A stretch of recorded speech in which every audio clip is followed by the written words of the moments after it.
പരിസരത്ത് വെള്ളം കുടിക്കുന്നതിന്റെ പ്രാധാന്യത്തെക്കുറിച്ചുള്ള പോസ്റ്ററുകൾ പതിച്ചു.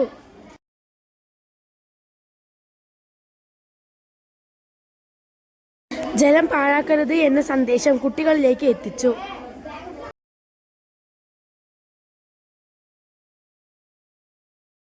മനുഷ്യ ശരീരത്തിൽ ജലത്തിന്റെ ആവശ്യകത എന്താണെന്ന് കുട്ടികളെ ബോധവാന്മാരാക്കി.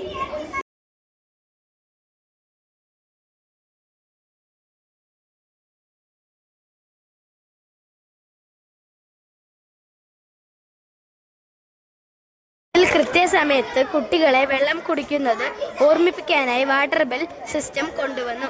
കുട്ടികൾ തിളപ്പിച്ചാറ്റിയ ശുദ്ധജലവും ഈ വർഷം സ്ഥാപിച്ച വാട്ടർ ഫിൽട്ടറിലെ വെള്ളവും കുടിച്ചു വരുന്നു.